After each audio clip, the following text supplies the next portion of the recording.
A paz seja com todos. Nós vamos fazer mais um estudo para o canal Sobrevivência e o canal Fruto da Criação. Shalom, é um prazer estar com vocês a mais um estudo. Hoje nós vamos falar sobre o calendário, sobre a lei, sobre o testemunho, a marca do Criador e a marca da besta. Antes de entrarmos no assunto e começarmos a ler os versos bíblicos que separamos aqui, eu gostaria que você entendesse que é muito importante você levar em consideração o costume do povo que está sendo mencionado aqui, a tradição desse povo, no que eles criam. Para isso, você tem condições de fazer pesquisas, você pode fazer pesquisas científicas através do Google Acadêmico, você pode utilizar arqueólogos capacitados, né, que trazem informações extraordinárias. E, além de tudo, eu quero mencionar aqui com vocês alguns detalhes. Bom, primeiro, vocês vão perceber que o povo hebreu, eles possuíam um calendário semelhante a um calendário agrícola, né? Eles viviam de cultura, de plantação, eles viviam do cultivo de alimento, então eles possuíam um calendário. Esse calendário, a princípio, fora encontrado agora na quarta caverna, em Qumran, no Mar Morto, ele fora encontrado e junto com ele comentários, fragmentos sobre o livro de Enoque, fragmentos do calendário do livro de Jubileus, escrito provavelmente por Moisés. Então toda a estrutura relacionada a calendário bíblico estava lá na quarta caverna, né, separadinho junto com os fragmentos ali, aliás, entre os fragmentos que faz parte dos fragmentos que foram encontrados. Então, levando em consideração esses costumes, essa forma de ver a estrutura que o Criador apresenta, nós vamos fazer o estudo de hoje, correto? A Mariane vai ler para a gente Daniel capítulo 9, do verso 24 em diante. 70 semanas estão determinadas sobre o teu povo e sobre tua santa cidade para fazer cessar a transgressão, para dar fim aos pecados e para expiar a iniquidade, trazer a justiça eterna e selar a visão e a profecia, e para ungir o Santíssimo. Sabe e entende, desde a saída da ordem para restaurar e para edificar Jerusalém até o Messias, o príncipe, haverá 7 semanas e 72 semanas. As ruas e o muro se reedificarão, mas em tempos angustiosos. E depois das 62 semanas será cortado fora o Messias, mas não por causa dele mesmo. E o povo do príncipe que há de vir destruirá a cidade e o santuário, e o seu fim será como uma inundação, e até o fim da guerra estão determinadas as assolações. E ele firmará aliança com muitos por 1 semana, e na metade da semana fará cessar o sacrifício e a oblação, e por causa do espalhamento das abominações, ele a fará assolada, e isso até a consumação, e o que está determinado será derramado sobre o assolador. É bem simples de entender. Você pega na história a data exata que foi dada a ordem para a reconstrução de Jerusalém, de Albuxalá. Então, lembrando que Daniel está cativo na Babilônia, ele era morador de Jerusalém, ele foi levado cativo junto com seus 3 amigos e mais algumas pessoas de Jerusalém para a Babilônia. Você consegue ler isso lá no livro de Daniel, tem lá Daniel 2, a visão do rei, o sonho do rei, Daniel interpreta, é colocado depois como dos governadores e tudo mais, é bem lindo o livro. Agora detalhe, as pessoas costumam pegar esse verso aqui e colocar para o futuro, não é. A ordem foi colocada, a ordem foi dada para a reconstrução de Jerusalém, vamos usar a palavra Cristo aqui, né, para você entender, antes de Cristo. Quando foi dada essa ordem, você pega e faz um cálculo. E você vai chegar a um personagem que apareceu, ele é chamado de ungido aqui na profecia, exatamente após esse período de tempo, após essas 70 semanas que estavam determinadas para o povo de Daniel. Não é para outro povo, é para o povo dele, o povo que ele estava preocupado. Então essas 70 semanas começa ali, dada a ordem para a reconstrução de Albuxalá, ou Jerusalém. Então, além disso, você vai notar aqui também que na metade da semana, esse personagem, ele é cortado, certo? E na metade dessa semana, cessa-se o sacrifício, certo? na metade da semana, ele fará cessar o sacrifício e a oblação. Sacrifício do quê? De cordeiros e as ofertas de farinha, de trigo e tudo mais. Então, nesse período aí, Daniel recebe a profecia dizendo que, a partir da ordem dada para a reconstrução de Jerusalém, 70 semanas depois apareceria o ungido, e o ungido seria cortado num tempo determinado, e nesse tempo determinado, ele iria cessar. E esse tempo é a metade da semana. Então, esse personagem que nós estamos falando aqui não é Jesus. O Jesus da história cristã, ele morre na sexta-feira, que é o sexto dia da semana, não é o quarto. O quarto dia da semana é a quarta-feira, é a metade da semana. Então, esse personagem aqui é diferente. Nós vamos descobrir qual é. Daniel 7:23.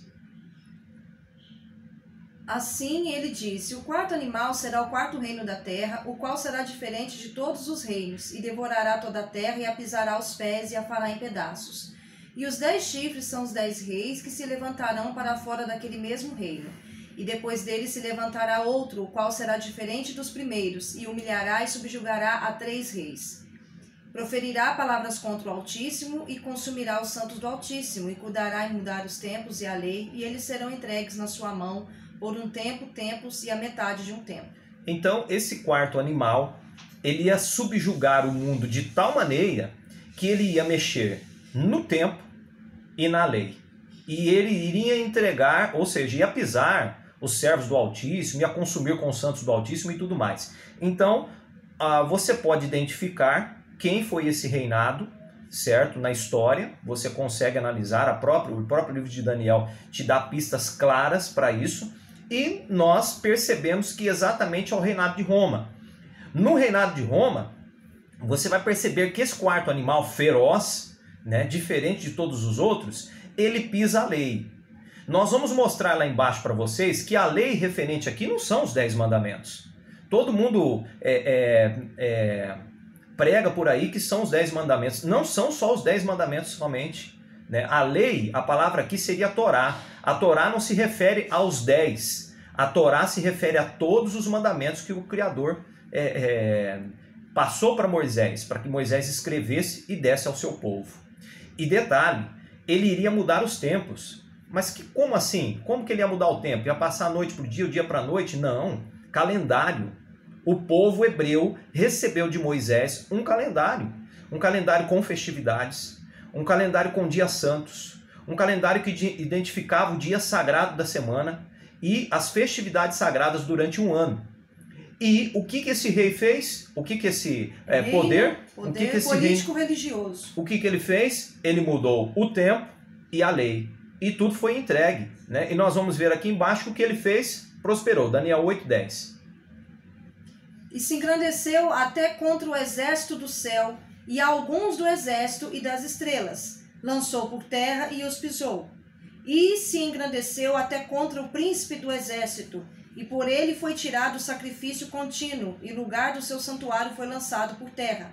E um exército foi-lhe dado contra o sacrifício contínuo, por causa da transgressão, e lançou a verdade por terra, e fez isso e prosperou. Um exército foi dado a ele por causa da transgressão. Que transgressão? Da verdade que ele lançou por terra. O que ele fez? O que aconteceu aqui? Eu quero que você entenda que nós estamos falando sobre o grande conflito. O conflito verdadeiro que acontece entre o Criador e Satanás. O Criador, ele tem um povo, ele separa esse povo, ele tira esse povo do Egito e revela para esse povo algo que foi esquecido.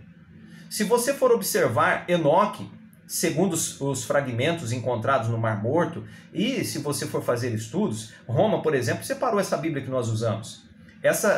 Esses livros que estão aqui não são só os únicos que foram escritos. O livro de Enoque, por exemplo, revela que foi dado a ele no céu, quando ele foi trasladado, foi dado a Enoque a revelação de todo o calendário, de toda a situação celeste, como que o sol entra e sai dos portais, a lua, como que funciona todo o processo do ciclo que o Criador fez. Então, o que acontece? A profecia diz que essa besta, que esse animal feroz, que é uma besta, o que ele faria? Ele mudaria os tempos e a lei. E ele prosperaria com isso, e lançaria a verdade por terra, e iria prosperar, certo? Eu quero que vocês entendam também que além dele fazer todas essas coisas, além de criar toda essa situação, ele iria causar uma grande confusão no mundo. Por quê? Vocês vão entender logo mais. Agora nós vamos ler o Êxodo capítulo 20, o verso 30, aliás, nós vamos ler Isaías 8, o verso 19 e o 20. Quando, pois, vos disserem, consultai os que têm espíritos familiares e os prognosticadores, feiticeiros que dão fracos e agudos pios e murmuram entre dentes. Porventura não consultará o povo a seu Urim? A favor dos vivos consultar-se-á aos mortos? A lei é o testemunho. Se eles não falarem segundo esta palavra, é porque não há luz neles. Eu coloquei aqui, é um verso famoso, muitas pessoas conhecem, existem muitos outros, mas há toda a estrutura de um povo, como dizia já o apóstolo Paulo, né, Shaul, Shaul foi claro, toda a escritura é inspirada. Toda a escritura é inspirada. E não tinha, as cartas dele, não, naquela época não tinham sido consideradas escritura. Ele estava falando sobre os livros que tinham antes. Os livros anteriores. Toda a Torá, né? Todos os livros dos profetas maiores, profetas menores. Agora olha só um detalhe. Isaías diz que se não falarem segundo a lei e o testemunho, não há luz em ninguém. E Shaul, ele mencionou isso aí, e o Messias também. Quando Sim. o Messias falava sobre as escrituras, ele estava falando da escritura que veio antes dele. Isso. E profetizou até mesmo sobre ele. Tá. Esse povo, então, esse povo possuía mandamentos, esse povo possuía um calendário festivo, certo? E aonde estão esses mandamentos? Qual é a diferença da lei e o testemunho?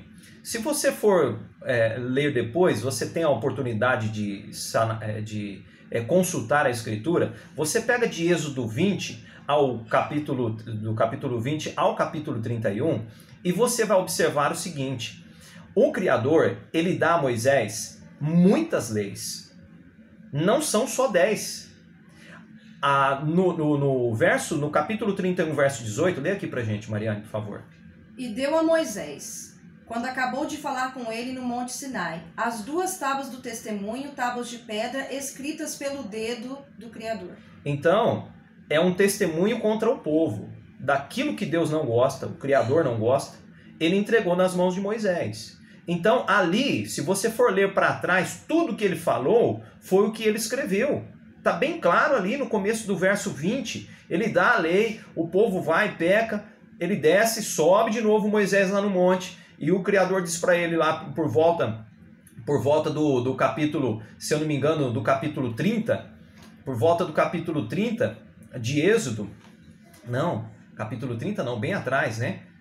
31 é o final, lá por volta do 29, se eu não me engano, 30, é mais ou menos por aí, tá até aqui separadinho, mas você vai confirmar na sua Bíblia que o Criador, ele começa a dizer para Moisés, olha, não é para fazer isso. Ele fala sobre relacionamento familiar, relacionamento conjugal, ele fala sobre assassinato, ele fala sobre furto, ele fala sobre adultério, ladrões. ele fala sobre tudo. Ele fala sobre os sábados, ele fala sobre as leis de purificação da mulher, todo tipo de lei que o Criador separou para o seu povo, uma vez que ele é Deus, conhece o presente, o passado e o futuro, ele sabe o que é melhor sempre. Não é uma coisa que muda com frequência. Então ele fez toda essa organização. Agora, o que estamos cogitando aqui nesse estudo é que tem um detalhe que passa despercebido por muitos. É que dentro desse testemunho todo que foi dado para Moisés, para passar para o povo, a Escritura toda diz que se eu não falar de acordo com a lei e o testemunho, não há luz em mim. Agora, por que foi dada essa profecia toda para Daniel? Eu quero que você entenda que quando o Mashiach vem, aqueles que eles chamam de Jesus hoje, que não é o mesmo, porque Jesus morreu na sexta-feira, né? E ele disse que deixaria um sinal para eles, que seria o sinal de Jonas. Seria o único sinal, ele falou. Vocês que eu deixo para vocês, mas o único sinal que vocês terão é o mesmo sinal de Jonas. 3 dias e 3 noites. 3 Estarei dias. no ventre da terra. Agora, então não é o mesmo.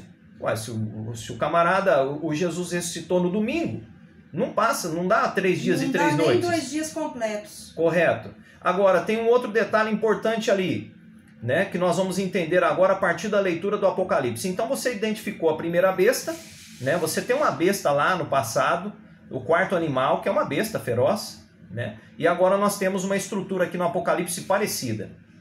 Apocalipse 13, verso 1.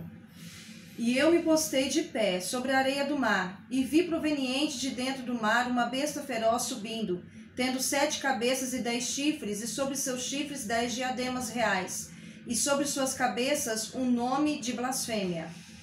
E a besta feroz que vi era semelhante a leopardo, os pés como de urso, e uma boca como a boca de um leão. E deu-lhe o dragão seu poder e o seu trono e grande autoridade. E vi uma só de entre suas cabeças como tendo sido mortalmente ferida para dentro da morte. E o ferimento de sua morte foi curado. E maravilhou-se toda a terra. Só uma pausinha. Você nota que aqui é um resumo dos 4 animais que Daniel viu lá atrás? É. Você percebe que essa besta é um resumo dos 4 animais? E o que aconteceu com essa besta?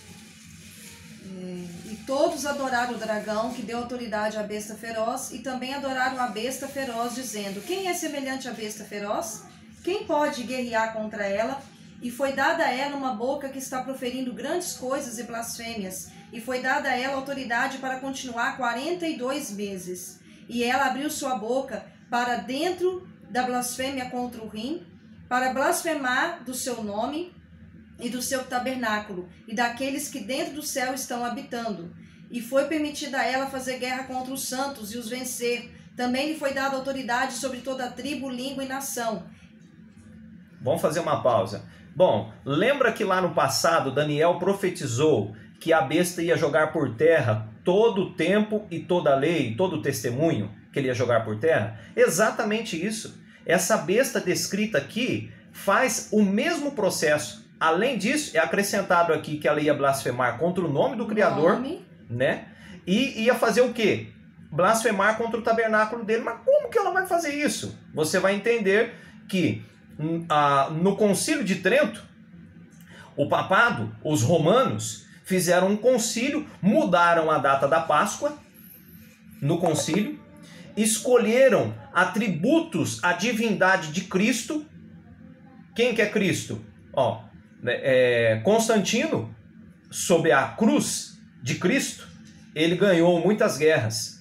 Constantino teve um sonho, o imperador romano, e ele viu nesse sonho, ele disse que era Jesus Cristo, e ele deu para ele uma cruz, e falou: sobre essa cruz você vai vencer o mundo. Constantino criou o cristianismo, é só você pesquisar, né? O cristianismo não existia cristão, gente.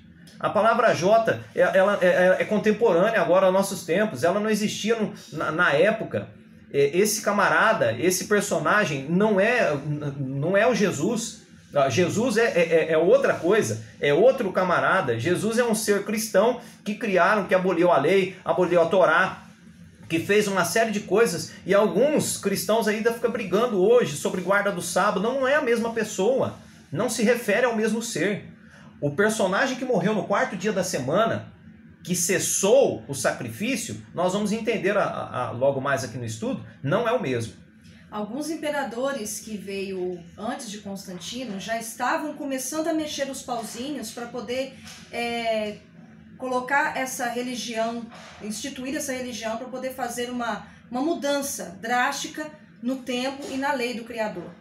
E Constantino, mas ele era o personagem principal, que foi através dele que foi levantada então essa religião assim com bastante força na época, que a sede mesmo dessa religião política era Constantinopla. E ali então ele conseguiu espalhar ela por toda a Europa, a sua crença, as suas doutrinas falsas, e assim se estendeu, após a Europa, se estendeu por todo o Ocidente, onde nós moramos. Você vai notar que por que a João comenta aqui sobre as características da besta? É porque junta todo o paganismo de todos os reinados. Todos os paganismos estão presentes em todas as religiões do mundo. Seja ela budista, seja ela a cristã, seja ela fugiu agora, mas o islamismo, o hinduísmo, todo esse paganismo que a besta deu de beber ao mundo, por quê? Porque ela cometeu ela falou contra a autoridade, ela mudou todo o sistema, e é exatamente sobre a adoração aqui, sobre o cordeiro que está falando. Essa besta política e religiosa, ela surgiu exatamente numa época, é lógico, né, na época que o Criador permitiu para ela que ela se levantasse e surgisse, e ela pegou a mistura de todos os povos, de todas as doutrinas e colocou dentro dela para poder proclamar ao mundo. No entanto, que hoje nós vemos, quando se reúne, né, quando o papado, que é a autoridade maior aí, religiosa no mundo, quando ele faz o ecumenismo, ele junta todos esses líderes para poder estar numa comunhão ali junto com ele. Segue do 8. E adorarão todos aqueles que estão habitando sobre a terra, dos quais não tem sido escritos o nome no grande livro rolo da vida do Cordeiro, tendo assim morto desde a fundação do mundo. Se algum homem tem ouvido, ouça. Aquele que para dentro de cativeiro guia, ajuntando, para dentro de cativeiro vai. Se algum homem a espada mata, é necessário ele a espada ser morto. Aqui está a paciência e a fé dos santos. E ouvi outra besta feroz, subindo proveniente de dentro da terra. E ela tinha 2 chifres semelhantes aos de cordeiro, mas falava como um dragão. E toda a autoridade da primeira besta feroz ela exerce na sua presença, e faz à terra e aos que estão habitando nela que adore a primeira besta feroz, do qual foi curado o ferimento da sua morte. E ela faz grandes sinais, de modo que fogo faça descer proveniente de dentro do céu para dentro da terra, à vista dos homens. Então, essa besta que existia é um resumo de todos os reinados. Agora, essa outra besta que surge, ela faz semelhantes sinais. Em razão dos sinais que lhe foi permitido fazer debaixo da vista da besta feroz, engana e faz extraviar aqueles que estão habitando sobre a terra, dizendo àqueles que estão habitando sobre a terra para fazer uma imagem à besta feroz, que tinha o ferimento de espada e que viveu.